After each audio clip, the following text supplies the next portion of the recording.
Hey, what's going on, everyone? Welcome to the Monday afternoon Phone Tech Talk live stream.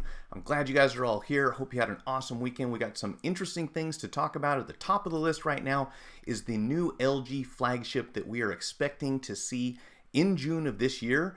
We'll talk a little bit about that and the fact that it will not be the G7. At least that's what everything points to so far, and it's supposed to be called Judy. That's the code name. I have no idea where they came up with that from. Also, according to reports, there is a surplus of AMOLED or OLED, somebody put AMOLED, this is supposed to be OLED screens, in Samsung's inventory because the iPhone X supposedly did not meet its sales expectations. So as you know, Samsung manufactures OLED screens for other companies, and if the company doesn't need them, then I don't know where they're going to go. Apparently, they're supposed to be approaching other manufacturers and seeing if they can unload this stuff because, as you know, Apple has already talked about redesigning the whatever comes after the iPhone X, and it probably will not have the same exact size screen, so we don't know what's going to happen with that one.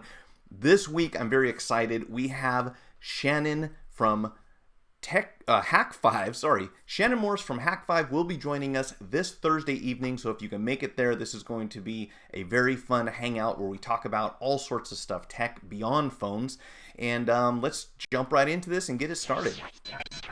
And how did LG, look at that.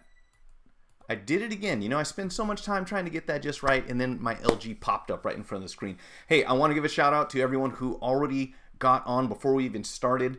Trey Wolf, next person, I hope I'm not going to butcher your name, Tantawi, I hope that is the correct pronunciation. Nate, what's going on? Good to see you here. Dickinson, Chat Mobile, and Beha, what's going on? Good to see you guys could come in. I assume you're probably at work. I hope that some of you got today off, but most of us, for most of us, this is just another regular day, just like any other Monday. They've got President's Day, Lincoln's birthday, Columbus Day, and unless you work at a bank or a post office, more than likely, that's not really helping you out too much. Hopefully it's driving some business into your store in one way or another. So here's the thing. I really want to spend some time on LG, not because I am a huge fan. I wish that I was, but LG has certainly had its problems in the recent past. There have been quite a few models of the phones that they produced, including flagship phones, that were experiencing this boot loop problem. And if you talk to most people about LG, there's not a whole lot of excitement in general. It's kind of a smaller player in the game. And here's the thing. And I know that it's easy for most of us to kind of align with one of the bigger companies out there. There's Team Apple and then there's Team Samsung for the most part. And when we hear people talk about Samsung, they usually use that term interchangeably with Android. And that's fine. You can certainly prefer one over the other, to whatever degree makes you happy. And that's all good. But I want you to imagine a future, if you will, where within the US, those are your two choices, and some people may be completely satisfied with that. But there's no guarantee that any of these manufacturers will be able to deliver what you want, indefinitely. There's always a possibility that someone messes something up or they start doing things different. And not having a whole lot of competition provides less of an incentive for any brand to give you what you want. If you're the only one in the game, you pretty much decide what your customers get to choose from. So this is one of the reasons that I believe competition in the marketplace is good for everyone, especially consumers. So when we take a look at what happened or seems to be happening to HTC, it does not look like they're going to be in the handset market for much longer. Now that they could turn everything around and make a big comeback, but with less than 5% market share in the US, even if they do continue to make handsets, it doesn't seem like we're going to see a whole lot of those. And with Motorola not doing anything, exciting enough to really compete with Samsung, LG is probably one of the few remaining companies we can really expect to see competition from. And one of the things that really concerns me about this is that if we lose LG, which is coming out of South Korea, there are quite a few Chinese companies that do manufacture alternatives that a lot of people would probably be happy to use. But at this point in time, we are being advised by the FBI, the CIA, and a whole bunch of other three-letter government entities against using these brands because they're manufactured outside the US, which, pretty much everything is, but in particular China, for whatever reasons they've decided that they don't think that Huawei and ZTE and I would assume Xiaomi and, a lot of the other Chinese companies are going to be something that they feel is trustworthy. And whether or not there's any good reason to believe that, here's the bottom line. If there's a lot of media supporting that idea, saying that you should not be buying these foreign phones, well, then a lot of people won't, and a lot of these larger companies will probably be provided, incentives or influence in one way or another that prevents them from making deals with these other companies. That means when you go to AT&T or Verizon or T-Mobile or whoever it may be, if all they have on their shelf is Apple and Samsung, then you're pretty much going to find that if you like Apple, that's great. That's what you're buying anyways. But if you like Android, Samsung will really be the only company that has representation inside of these stores. So if you don't happen to like Samsung, or if Samsung eventually makes some moves that discourage people from buying their products, then you won't really have a lot of other things to choose from. That's why I hope that there is some excitement behind some other company, whoever it may be, and with the next major flagship release, at least that I'm aware of in the US, being the LG handset, I thought that, let's take a little time and talk about this. Now, there are some interesting things to be said, and I do want to bring these up so you guys can see what I'm talking about. Let's get this up here to the top so that it shows up. Wow, that went goofy on me. I know exactly why that happened too. So let's go over here and do this. And we have a browser. Okay, so I'm looking at a website called 9 to 5 Google, and they're talking about LG's 2018 flagship, which is rumored for June, which we already said. It will supposedly feature a Snapdragon 845, a 6.1-inch MLCD plus screen. And for anyone out there, especially if you're involved in phone repairs or phone sales or promoting or anything like that, feel free to chime in on the chat. I cannot tell you what MLCD is. The only thing that we know about it at this point is that it is supposed to have a brighter display with white subpixel, and it's supposed to be lower power consumption. So when we talk about phones and LCDs, and one of the major reasons that a lot of companies felt like going to AMOLED was a better choice is because you get clearer, brighter, sharper images. You get truer blacks, because on an LCD, when you see something that's black, it's because there's a backlight system behind that display showing you all of the colors, no matter what they are. Even if it's a complete absence of color, it's still got to be lit up by a backlight system.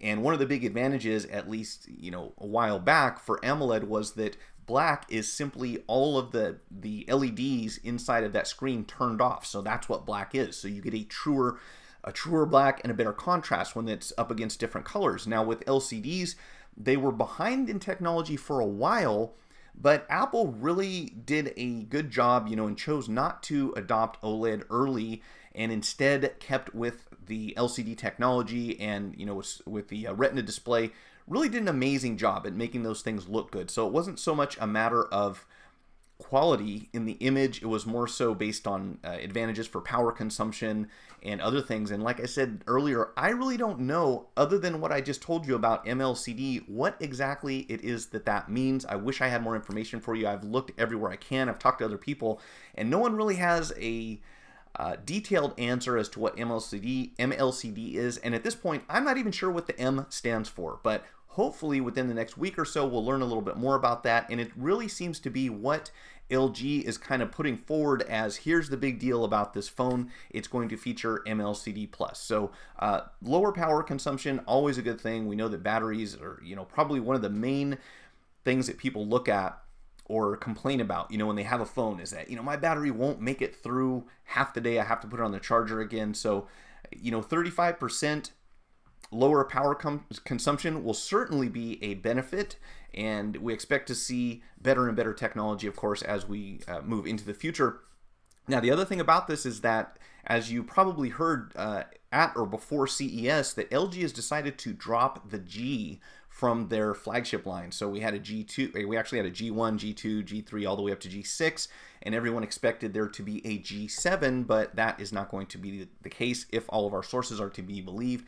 And the rumors and the leaks, which once again, I don't believe are truly what you would define as leaks. Usually when this information comes to light, it's because someone wants you to hear about it and they want to create some excitement. And I want to go off topic just briefly, because something that is really related to the way that these companies are marketing their products, their future products, and trying to get the public excited about this, is so similar to a story that I was kind of reading and I've been following lately. And I don't know, a lot of you could probably, hey, what's up, John Cassidy? A lot of you could probably care less. Some of you are fans, but a lot of you probably don't care about superhero movies. And whether you do or not, it's not a big deal.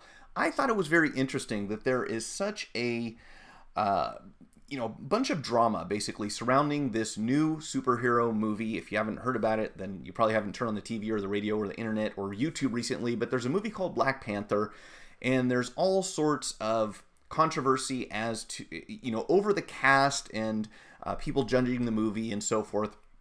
And I'm not really picking a side here. As far as I'm concerned, if it's a good movie, great. I haven't seen it yet. If it's a good movie, it's good. If it's a bad movie, it's bad. You call them how you see them. There's really no reason to read into it beyond that. A movie is a movie. If you enjoy it, great. If you don't, so what?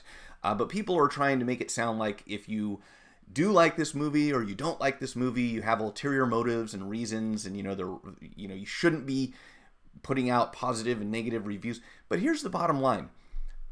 Again, regardless of how you feel about that movie or a product or a phone or anything else, what it always seems to boil down to is that someone likes to create controversy for their brand. And this is the feeling that I get about this movie, about this phone, about every Apple release. It's the same thing. There are a few things leaked out, and there are sides to be chosen. And no matter which side you choose, the fact that we perpetuate this conversation, this is what builds up the marketing for that brand. So I'm a little surprised that, LG hasn't kind of built that into what they're doing, try to create some controversy around their phones, because if nothing else, it could probably help their marketing a bit. So beyond that, what we know specs-wise for this phone is that it is said to feature a Snapdragon 845 processor with 4 gigs of RAM and 64 gigabytes of storage, and this right off the bat tells me that LG is probably not focusing on the big picture here. One of the things that we already know about phones and applications and media and high definition pictures is that everything is starting to take up more and more and more room. A couple years ago when Apple released a 16 gig iPhone 6, I think it was, people were just like, what are you thinking? You can't do anything with 16 gigs. The operating system itself is going to take up like 7 or something like that. So it's just ridiculous. And to have a 64 gigabyte phone, as the flagship, that's fine. But if that's the only option, if they don't have an increased storage capacity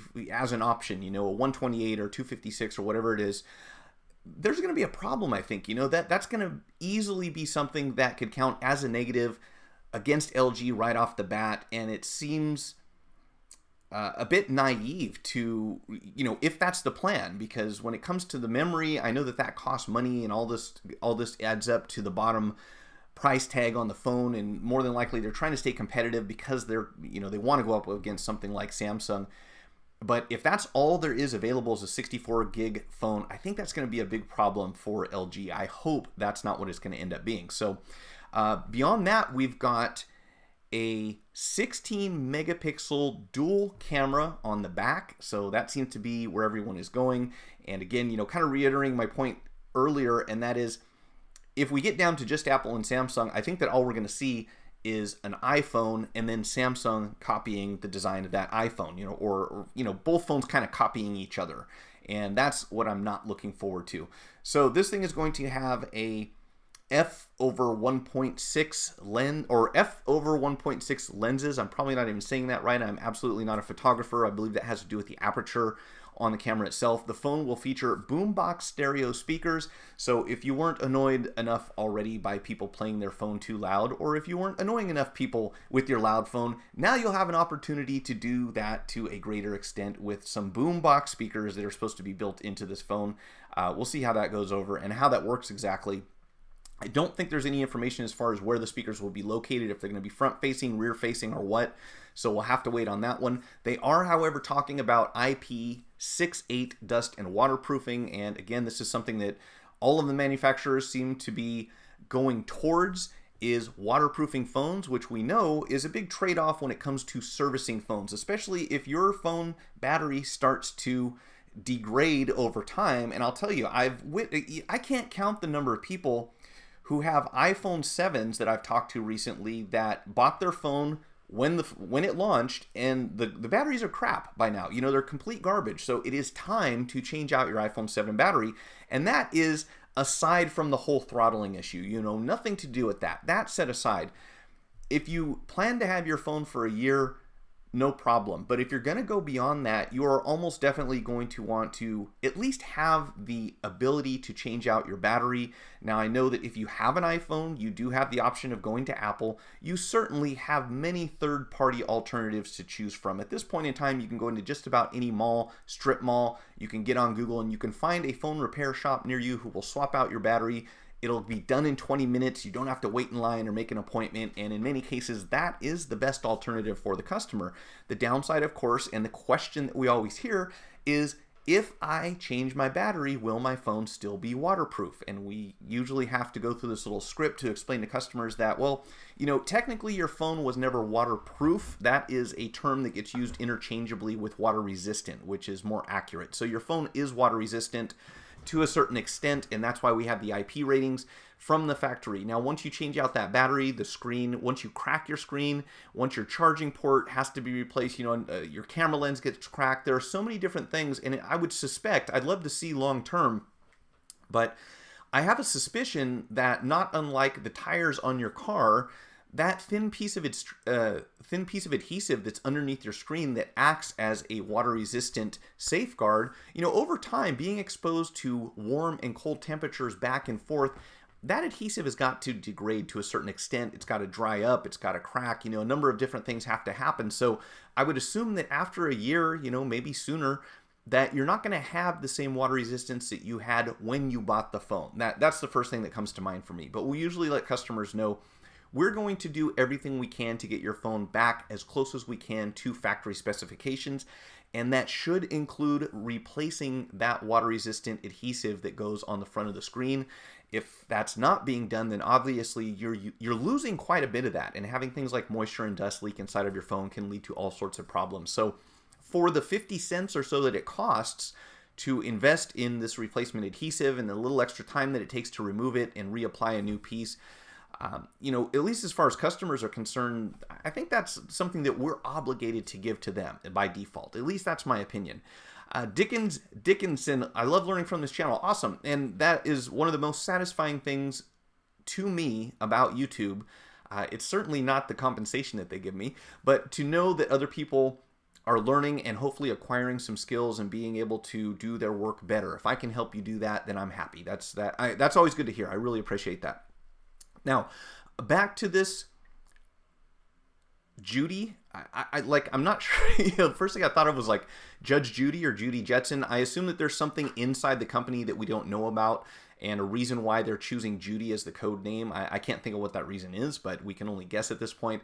The distinguishing factor or feature of this new panel is an RGBW matrix that adds a white subpixel. So that's kind of interesting. So instead of having RGB, and maybe I kind of answered part of my own question here as far as what MLCD Plus is, it's going to have a white subpixel, be capable of 800 nit brightness, consume 35% less power, and so forth. So we kind of talked about that already. And I want to switch over here so we can get you on the screen. And again, if anyone has any information about this MLCD, I certainly don't. I wish I could tell you more, but that's about the extent of what I know. Let's go ahead and get our display back here so you can see it, so we can be on the same page and looking at the same thing. There we go. Okay, so there are just, a bunch of articles out here, and these are always my favorite titles. LG's Galaxy S9 killer. Maybe that's meant to kind of create some excitement and controversy, but anytime someone says that there's an iPhone killer, or whoever happens to be pretty much in, equal status, so to speak, which would be Samsung at this point, I always kind of have to leak. I have to leak. I have to laugh.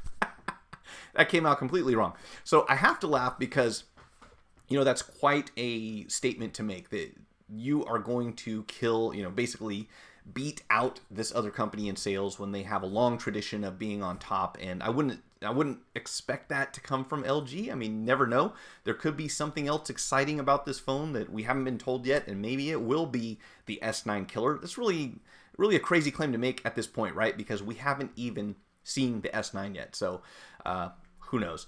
And John Cassidy, where do I get my iPad glass only screens from, and what is most worth it? Also, are there aftermarket screens for laminated iPad screens or only OEM? Hey, John, if you're talking about iPad, just the digitizer, the glass and the digitizer, I got to tell you, I have had a lot of luck with those. In other words, I don't generally look for OEM when it comes to the digitizer. The defect rate on the digitizers is super low in my experience. I buy those from, oh gosh, again, you could go to Injured Gadgets, Mobile Centrics, you could buy them off eBay. You can go just about anywhere for the digitizers as far as I'm concerned. The quality is fairly consistent. The one drawback that you'll see is that the adhesive that comes on those display or on those digitizers from the factory is usually garbage. So we used to think it was great to be able to get the pre-installed adhesive on the digitizers, and the downside is that as good of a job that as they've done with making good touchscreens for Apple devices, the adhesive is not very good. And there are so many factors, of course, that go into that. You have to make sure you have a clean surface. There are no dents in the corners. None of the cables are pushing up. You have to get those ribbon cables or the flex cables tucked in just right at the bottom. But for the most part, I haven't seen that there's much of a problem with the digitizers in general. Now, when it comes to the LCDs, to my knowledge, they're only produced by Apple. I don't know that there's an aftermarket LCD for iPads. There may be, but we certainly buy the OEM LCDs, which are generally pulled from another device. So if someone hasn't been working on iPads very long, one thing that you'll hear quite often is that, oh, I bought this LCD from this company, and you could tell it was used. It looked like it had been pulled out from another iPad, and for the most part, that's where they're going to come from. So we don't always see a brand new LCD for an iPad when we buy them from anywhere, pretty much. But as far as the digitizers, I got to tell you, I haven't had too many problems with those. So anywhere is a good option as far as I'm concerned. Again, I'd buy them off eBay, not a problem. And I know I'm going to catch a lot of heat from other technicians, but when it comes to something like a digitizer for an iPad, use your own adhesive, get some of the Tesa or whatever they call that stuff, or the red tape. Make sure your surfaces are clean. You can even use some primer. In fact, I think I found my primer. Hang out for just a second. I'm gonna grab it. I think I've got my primer right over here, not far away.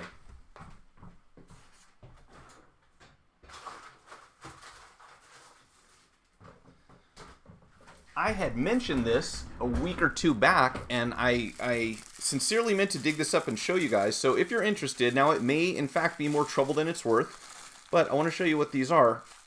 This is almost like smelling salt. So if you haven't seen these, let's see if we can get this in front of the camera. So this is 3M Primer 94. And what it does is it comes in a little tube. It's almost like a glow stick. What you do is you snap this thing in half, and then there's a little kind of a felt tip to it, and the chemical that's inside here will leak down, and you could probably just as easily use like a 91% rubbing alcohol or something similar. But these are kind of nice because they're handy, they're easy to use, and it just dispenses the primer down here. And if you go over the frame of your iPad before you apply the adhesive, this is not only supposed to clean it, it's also supposed to prep it so that it will perform better when it comes to bonding the adhesive to the metal frame. So if that helps at all, you can give these a shot. And again, in my opinion, they're slightly overpriced and probably overrated, but they certainly do what they're supposed to, as far as I'm concerned. Good day, Chat Mobile. I have a problem with the 6S Plus. Hey, Chat, are you the person who emailed me? Because I am going to get back to you on that. If it's the 6S Plus that is not turning the display and so forth, that's probably going to be a long explanation. I might jump back to that, but I'm going to email you as soon as I have an opportunity for that. LG lost after the Nexus boot loop issues. Both I owned had the issue. Yeah, it lost me. Yeah, and it's sad, Joshua, that is the case for a lot of people. And LG, I was really, a few years ago, I thought they were going to be one of the big players. And that's what I'm kind of hoping, is that someone, even if it's not LG, someone else will step up so that when you go to decide what phone you're getting next, it doesn't have to be just, you're choosing Android or iOS, because that's at this point in time for most people, that's the perception that we have. Do you want iOS? You want to buy an iPhone, or do you want Samsung? Not too many people say, "Oh, I'm either going to get a Samsung or a Motorola or LG or Huawei." It's usually those two. And yeah, it's unfortunate. If you take a look at the inside of LG's, I'm baffled as to why it seems that they went, I don't want to say cheap. I mean, a lot of us appreciate the simplicity in their design, and doing a repair on most LGs is fairly easy. It's very straightforward. But when you unsnap something like, a G4 housing, or you go to take that little cover off that goes over the charge port at the bottom, and it sounds like it's breaking the phone, and the whole thing kind of snaps together. It's really strange the way they went about that. Pretty much the reverse of what HTC did was to overcomplicate their phones and make them very, much more difficult to service than it needed to be. So I'm not sure what the logic is behind that. They did settle, however. I don't know if you heard about the lawsuit. Anyone who had the boot loop issue, it expired sometime, I want to say recently, maybe the 11th or so of this month. If you had one of the affected handsets, you could either get $425 cash, or I think it's a $700 credit or something near that amount for a purchase on another LG device. So that was something that they gave as an option, and was meant, I think, to kind of bail them out, so to speak. So having the consistency, though, obviously, once your reputation is tarnished and people know that, well, if I buy this phone, there's a good chance it's going to have the same problem. I don't blame you. You only get so many chances, and then that's kind of it. So unfortunately, who knows? Maybe this will create some excitement. Maybe it won't. I don't know what is wrong with my images today. I just can't seem to get these things to snap into position. So you stay right there. Also, you said that OLED screens will drop because LG is going into China, but would that make a difference? Because they probably won't make aftermarket iPhone screens. Well, this is a thing, John, I wanted to talk about because, I thought it was interesting. LG, which is in South Korea, apparently had to get permission from some organization, some part of South Korean government, in order to move that manufacturing, or to allow that manufacturing to take place in China, which of course we all thought, okay, great, they have more facilities, good chance that there's probably some cheaper labor, they can manufacture this stuff at a lower cost, and that was the thinking. And at the same time, I was kind of curious as to why that happened, because how would that really benefit LG to move or to allow that technology to be used outside of South Korea, where they're, probably not going to be generating the same sort of taxable revenue, or something in that category.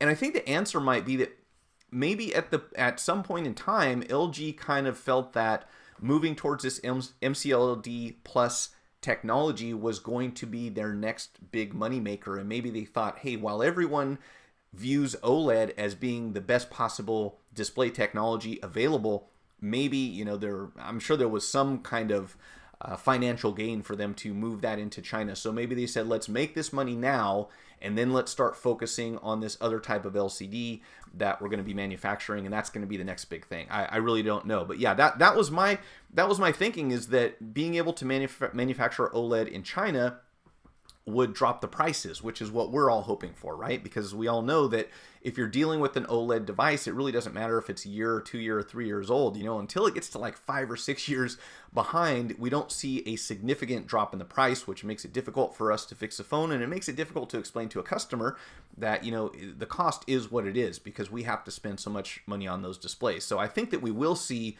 more people, we might see a slight drop, but the interesting thing, of course, is, if you haven't already heard, let me go, while we're on that topic, let me jump over here. And this seems to be the other thing, is that allegedly, because of not meeting the sales expectations that they were hoping to on the iPhone 10, that all these OLEDs that were manufactured by Samsung apparently have no place to go now.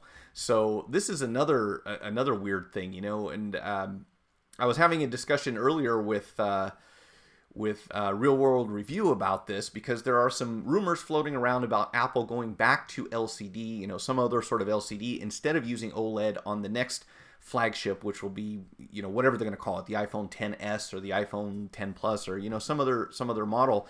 Well, according to several sources, they're saying that Samsung made too many OLED screens expecting to sell them to Apple, and now Apple's saying, well, we don't need those anymore. So that's going to be an interesting one also. And, this is all speculation, of course. I think most of what we, or a lot of what we expect to happen within this market is kind of based on, someone's idea, some leaked thing, some rumor, and, who knows how often these things get leaked in order to somehow manipulate the stock prices of that particular company. We really don't know what's going on behind the scenes all the time.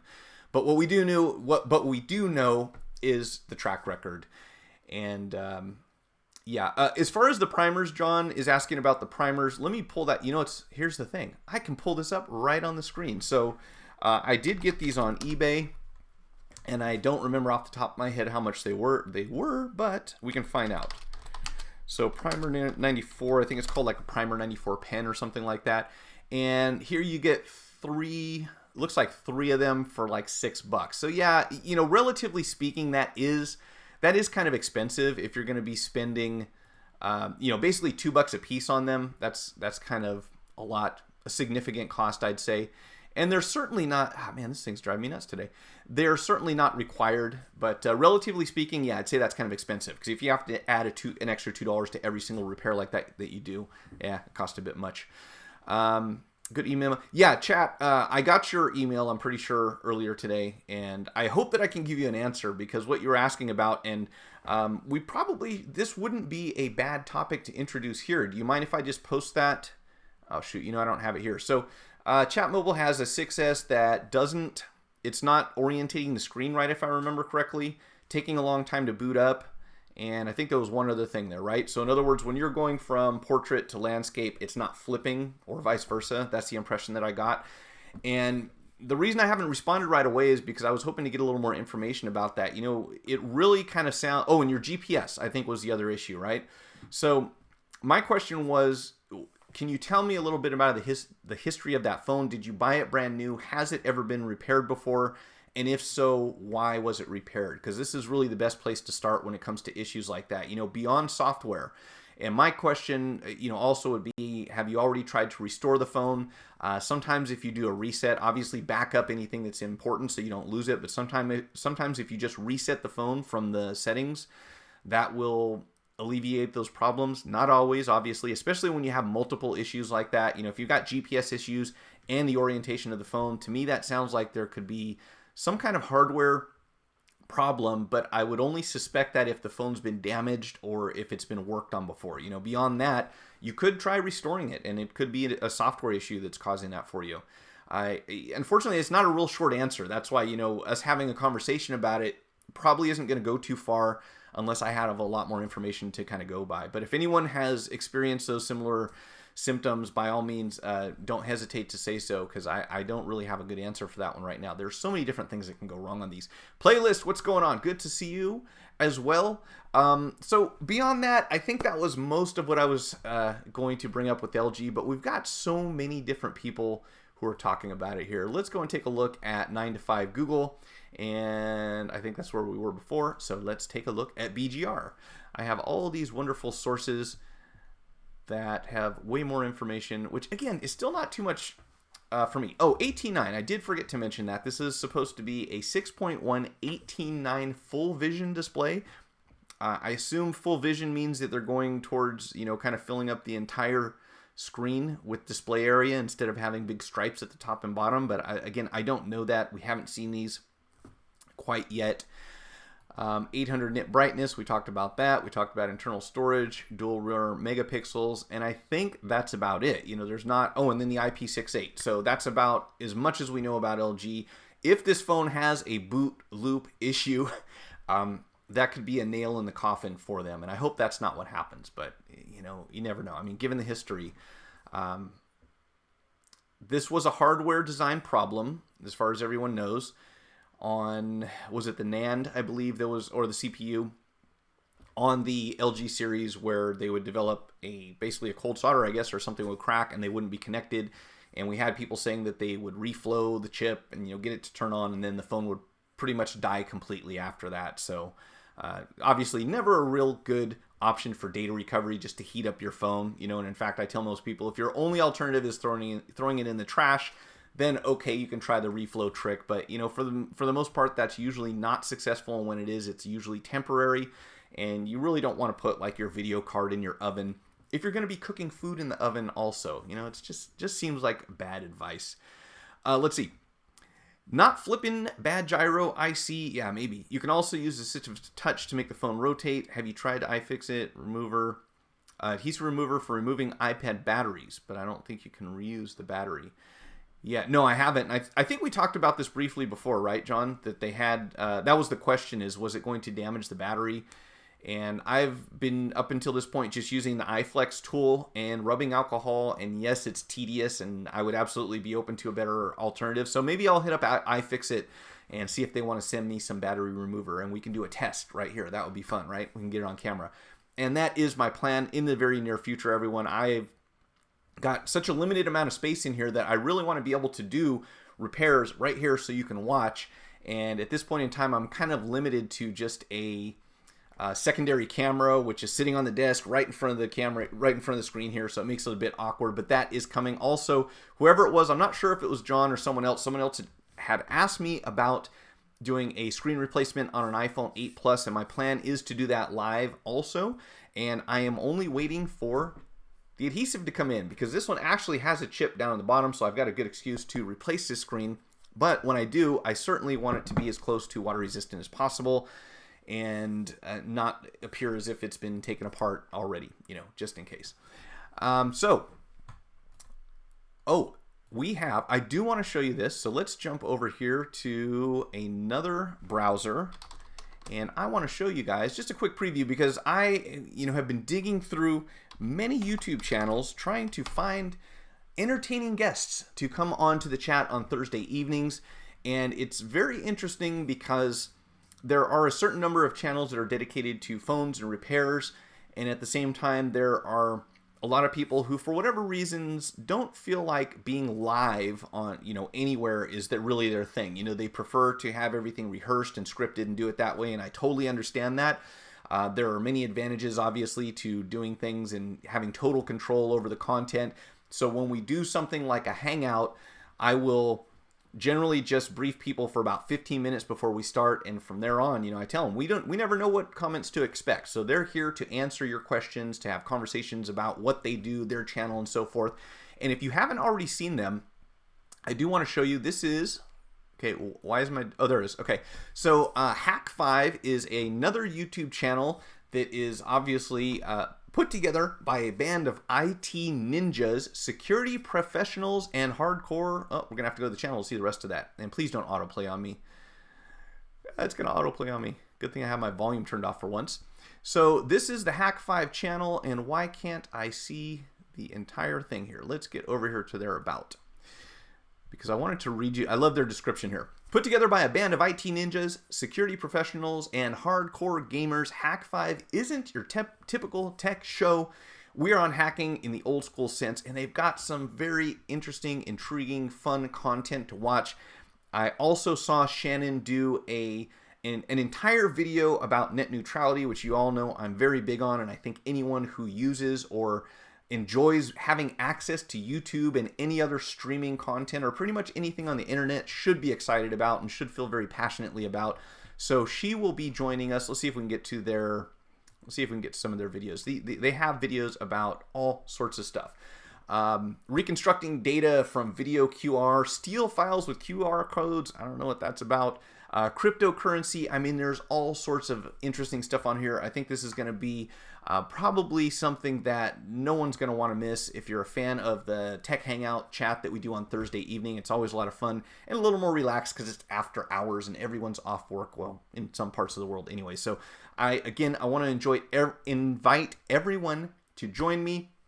Shannon Morse, I think we had some of her videos here. Anyways, they've got like 3 or 4 people working on this channel. I think that's her in the top right hand thumbnail. I know it's kind of hard to see, but they know all sorts of stuff about tech, and that's why we're all here. So for your phone, do you use aftermarket screens or do you like using OEM? John, when it comes to the repairs, personally, I did a replacement on my iPhone 7 with an aftermarket screen just to live with it, because I don't think that sitting in a store and comparing two screens and saying, okay, this looks better than that, but I'd be okay with this. That's not realistic. My same motivation for using an Apple device for the last few months is that while I consider myself an Android person, if I'm in this business, I need to know what it's like for a customer to live with it. So I put an aftermarket LCD on my iPhone 7, and I got to tell you, for all practical purposes, I was fine with it. I could totally live with it. I noticed some slight variations in the colors when I held it next to another phone. And if someone were in, let's say, graphic design, and they needed to see how a website was going to render for people on the other end, when they were buying their services and they say, hey, I want this thing to look this way, you need to be able to see what that looks like when you're looking at your phone. So for that, in that respect, I understand the preference. For me personally, I'll save the $50 or whatever the difference is between an aftermarket and an OEM. It doesn't bother me at all. When it comes to, this is a good question. When it comes to customers though, I think at this point we really want to leave that up to them. I don't like the idea, although at the same time I understand why people do it. When someone calls in and says, hey, I need a quote on how much it's going to cost to replace my iPhone 8 screen. If you lead with OEM pricing, what's going to happen? You're immediately going to turn off that customer to doing business with you solely based on price. And obviously over the phone, it's very difficult to convey that, hey, there's a difference between an OEM and an aftermarket screen, and that difference is of course reflected in the price. So this is one of the difficult things for us taking phone calls. If someone walks into your place of business and says, how much is this price? And you say, here's OEM, here's aftermarket, take your pick. Here's the price tag on each one, and you can decide from there. And we always, you'll hear it over and over. Oh, I want the original. It has to be exactly like Apple, et cetera, and so on. And we give them the price, and they say, yeah, well, the guy down the street said this other price. And we say, yeah, we can do it for that price, but you're going to be getting an aftermarket screen. And that's what he's offering. There's no way anyone can offer an OEM screen and turn a profit or even break even if they're doing it at the same price they do an aftermarket. So, within 30 seconds, you can explain that to the customer. I think it's best to give them that option. Are you comfortable living with this? And I'll tell you right now, at one point in time, I did not want to put my name on an aftermarket LCD. And this is the thing that drove me nuts. It was like, you have to be competitive with price. And even if you tell the customer, look, I can't give you a 1-year warranty or a lifetime warranty on this aftermarket screen. I can give you a lifetime warranty on the OEM, but it costs more. And they say, well, yeah, I don't want to spend that much. I'll take the other one. I don't need a warranty. As long as you do it cheap, don't worry about the warranty. I'm good. Bottom line is you're still putting your name on that product. And, a month or 2 months or 6 months later, everyone forgets that conversation about, hey, you're getting something of lower quality because you're spending less money. That goes out the door. The thing that sticks in their mind is, I got this phone repaired by this guy, and now I'm having problems with it. Therefore, he must use cheap parts. All that other stuff aside, it's so rare for someone to say, yeah, I know that I cut corners and I want to spend less. So short answer to that question is, I'll generally, if it comes to me, so far at this point in time, we have aftermarket LCDs that look acceptable in my opinion. I'm totally cool with it.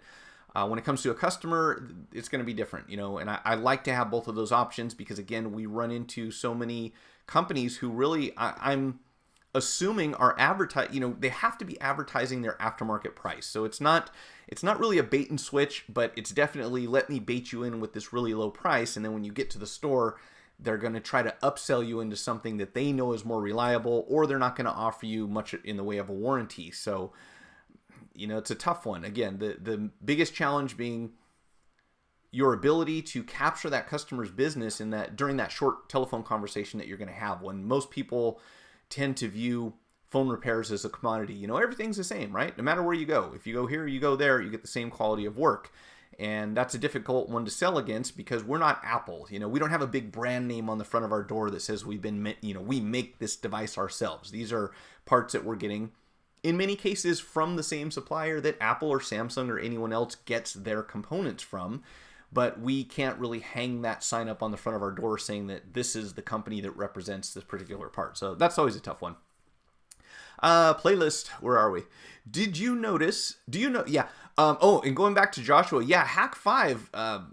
They've got obviously a huge following, a large number of videos, some very interesting stuff. I haven't even been able to dig through their entire channel.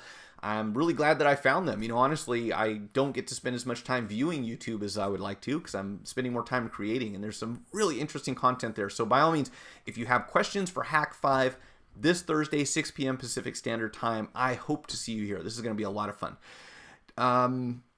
Do you notice some motion blur when scrolling? I don't, if you're talking to me. And guys, forgive me if I jump into your conversations, because a lot of times I see questions and I think they're for me and maybe they're not, but I go ahead and answer them anyways. I don't see any motion blur when I scroll on the aftermarket. I got the Tianma aftermarket LCD for the iPhone 7. I didn't notice any blur. I did notice a color variation. It looks a little more green to me, but I actually made an entire video on LCD versus OEM when it comes to iPhone displays and how you can go in and kind of tweak those colors if you don't like the way that they look. So that's another option. One of the biggest challenges seems to be in the brightness, though. I get the impression that the aftermarket screens don't always have the same capability when it comes to brightness. So this could be an issue probably if you're outside a lot, which I'm not because I'm generally working inside and I'm generally using my phone at night if I'm outside.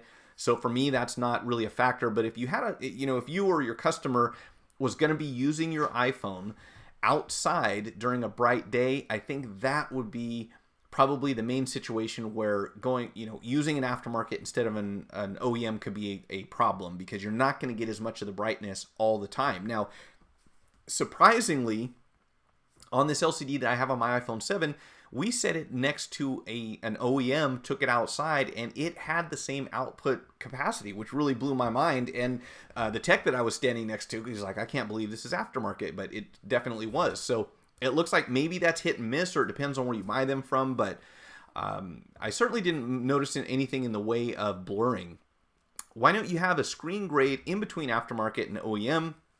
Because mid-grade aren't that much more than aftermarket. Well, to answer your question, John, I'm pretty sure that what you're referring to is what we're using. So we don't use the bottom of the barrel cheapest aftermarket you can possibly get. We've got something that's slightly better, and it's only like a few dollars difference. So I probably should have phrased that answer a little better than I did. So we don't use the super cheap aftermarket. We use a less expensive aftermarket, but it's not the really cheap ones. And I think that's for the reason why we don't experience some of the problems that people occasionally do. I used to offer the owned and high quality aftermarkets, but had to stop. Competitors were selling aftermarket repairs, but claiming they were factory originals. And this is the thing that kills me, playlist. I've run into that more than once. People putting a sign up or making claims or talking about stuff. And I probably told this story before, but I got sucked into this one, I'd say about 12 years ago. I went to a repair shop for my car, and sorry, there's a strange noise outside. I think someone's using a compressor. So I had a part on my car that I can buy aftermarket for about $200. And when I went to get the car repaired, they said the part was going to be $750. And I thought, wow, that's a huge difference. Well, why do you guys charge so much? And that was what they told me is, oh, well, we only use OEM parts. These are original from the dealer. And I didn't want to have to do this repair again. And I thought, okay, it's a big difference, but the labor for the repair was going to be so ridiculous that if I did this repair, I want it done right the first time. And come to find out later on that the aftermarkets for that particular part, it's an airbag. It's an airbag that inflates for the suspension. And for the most part, I could have saved a lot of money, and it almost certainly would have lasted me just as long, if not longer, than the OEM part. But OEM sounds great, right? Original equipment sounds like, the same stuff that Apple uses. And I really despise that, because the person who is going to lose the most is going to be the customer. And then later on, they're going to look at all cell phone repair shops as this guy that sold me this cheap part and called it an original. And while I disagree with that, and I wish people would stop doing it, there's not a lot that we can do. And this is where I often see, kind of an exercise in futility. People trying to come out and talk about what other shops are doing and tell them how to run their business. And at this point in time, there's no doing that. You can tell other people, why would your competitor listen to your advice, right? Unless we had some sort of certification or some sort of licensing or regulation that says if you want to be in this business, this is the criteria that you have to meet. And while I'm not a big fan, I'm not libertarian, but I'm certainly not a big fan of bringing more laws and more regulations into any type of business. It seems like we have quite a few to deal with already. At the same time, to know that there are so many other people who can ruin the, just the perception of what a third-party repair shop is by doing horrible work or by selling cheap parts. That's always going to be a challenge for us unless we reach a point in time where there's a criteria to be able to work on electronics. And this, to my knowledge, outside of having a business license, in order to follow the law, in California, they have a certificate that you have to have on your wall or you have to have in your store, but it's just something you pay for. There's no testing, there's no certification, there's no licensing. It's just, okay, you paid for the certificate, now you can work on electronics. And I'm not sure where that money goes other than to fund that organization. So yeah, I think this is going to be something that we really need to just kind of get used to. There are going to be people out there doing crappy work, and there are probably plenty of other businesses that we could compare this to where people offer something that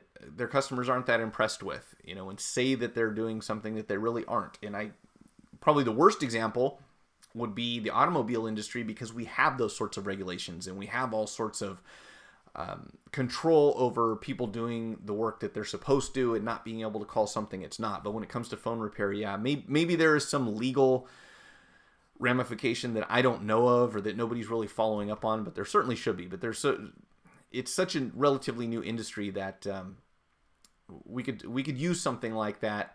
But at the same time, careful what you wish for, right? Because if we want to regulate the phone repair industry, that could come with a whole lot of fees and paperwork and complications that we're not dealing with right now. So I don't know the answer to that one, but outside of being more credible and more reputable than your competitor, I don't know how we handle that really. John, when you say what better, aftermarket or grade B, man, this is the one that I hate. I can't answer that because all of these companies have so many different designations, grade A, grade B, grade A+, grade AAA, super copy. I mean, I really don't know. All I can tell you is that I bought from, we have a local person that comes to our stores that brings us screens. So they take the screens, they're OEMs, they refit them. As far as where he's getting the aftermarket ones, I would have to check and see what they're saying that quality is. I don't know what they call it, but I'm also not convinced that it's consistent from one supplier to the next. So I might say, hey, we buy the grade A copy Tianma screens, and I'm not sure that you're going to be able to go to any distributor and get the same thing by giving them that description. That's the real challenge here as well. Another thing where there's nothing in place that mandates or dictates that any supplier has to call this thing the same thing that everyone else calls it. So I don't know the answer to that. I wish I could tell you. I do know this. We typically use the Tianma or the Hankai. From what I've seen, I think the Tianma is slightly better, but that could be my imagination. And also keep in mind that when we're dealing with these, there are only a couple of factories that are producing the LCDs.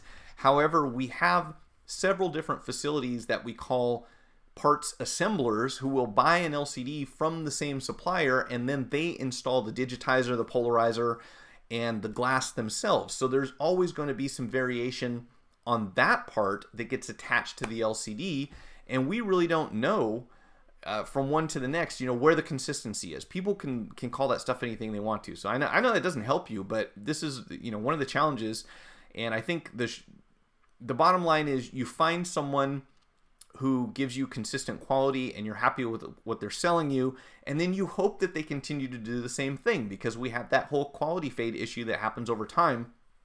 And we can look at this as one more obstacle in running a successful phone repair business, or we can look at it as one more challenge that someone who's not serious about being successful in this business will be willing to deal with. And I know it sounds like some look at the bright side stuff, but seriously, when it comes down to it, what makes anyone successful in their business is their knowledge, their skill, their ability to deal with customers, and consistency, to keep doing the same thing and to keep track of what's going on. And it's unfortunate, but we can't just say, okay, I'm buying these from now on and everything's perfect, because that's often not the way that it goes. So I hope that that helped you somewhat. What stops you from getting iPhone screens straight from China for a cheaper price? Two things at this point in time. That one I can answer. So one reason that I don't buy directly from China is because there seems, from what I can see, there seems to be quite a few people who are getting those screens to the U.S., through whatever transportation method they choose to, and they're willing to accept a very small margin, or maybe those companies themselves have a facility here that they're shipping them to, and I don't see a huge difference in price. That would be number one. If I was going to get a screen for $15, $20 less, then I would certainly consider something like that. But, dealing with not a huge discount and also having to reach it back to China if I have some problems and I need to return stuff, those would be the two main reasons. Beyond that, we do try to use refurbished screens whenever possible, or refurbished LCDs, OEM LCDs when we can. But it doesn't seem, I haven't seen, and maybe I'm way off on this, but I haven't shopped Alibaba or AliExpress for a while, but I haven't seen a huge difference in the price. If there is, I think one of you guys, and I don't remember who it was, but somebody asked me Thursday, or had asked someone in the chat probably, and I responded to, whether I wish I was in the parts distribution business. And I would say if I was able to find screens at a significant enough price difference from China, I would probably consider selling those myself, through my website or elsewhere, and using them for repairs for sure. So I'm not close to that idea, but one of the big things that at least was presented to us from one of our suppliers was that when you buy from China, if everything's going well, no problem. But if you find yourself in a situation where you have to return something to China, and I know that on occasion, if you have like one defective screen, they'll have you take a photo of it and they'll credit you back, and that's cool. But getting things back to China and tracking that shipment, my understanding is that there are some complications there. And, worst case scenario, which was given to me by a guy that we were buying screens from here in the US, so keep that in mind. He said the worst case scenario was that if he were in China, and he travels back and forth all the time, and he told me, look, if I'm in China and you ship something back to me, even if because of the tracking system, the way that the tracking system works in China, and because of the way customs works in China, shipping cost aside, one of the complications was that he said that realistically he could get the package that I sent him and tell me that it never arrived, and I would really have no verifiable method of disputing that. And I know that's probably not going to happen often, but it could, and that was one of the things about international trade that at least at the time was discouraging. So if you're getting these things super cheap, I'm certainly willing to consider it. I've had more than one person ask about buying stuff direct, and that's something I've thought about. And then, I wouldn't mind dealing with local businesses, but selling directly to customers is tricky because, as we know, a certain number of those screens are going to be damaged during installation, and it's going to be tough to kind of protect yourself against that. So I don't think I would go into selling them individually in small quantity. But if I was dealing with other professionals in the business and I had a consistent supplier, yeah, that's something that I had a conversation about very recently. So who knows? Maybe I'll get into that eventually. The Tianma are generally considered the best quality aftermarket. I got that impression. I mean, it seems to me like they're fairly consistent. I got a aftermarket from Mobile Defenders, and it looked like OEM, and colors were fine, but it was a bit more saturated. Yeah, so, and we're going to run into a few people here and there who are really dead set on, my phone must look original. And then a percentage of those customers, as soon as you show them the difference in price, suddenly they don't care about that that super high quality being 100% like the OEM. But certainly I think it would be foolish not to offer that as an option, or at least have access to enough screens. And it's not difficult. And a lot of people who are just starting out ask me, how many screens do I need to keep in inventory? And while that's hard to predict when you start up, if we know what a week, 2 weeks of business looks like, if we know what we're likely to turn over in that amount of time, with exception of the Chinese holiday, which I hope everyone's stocked up for before it started, we can usually get an idea of what 2 weeks worth of inventory looks like, and then kind of pad it enough so that we have a safety net there, and hopefully that'll keep enough things on hand. So if you feel like mostly what we expect to sell will be aftermarket LCDs, that's cool.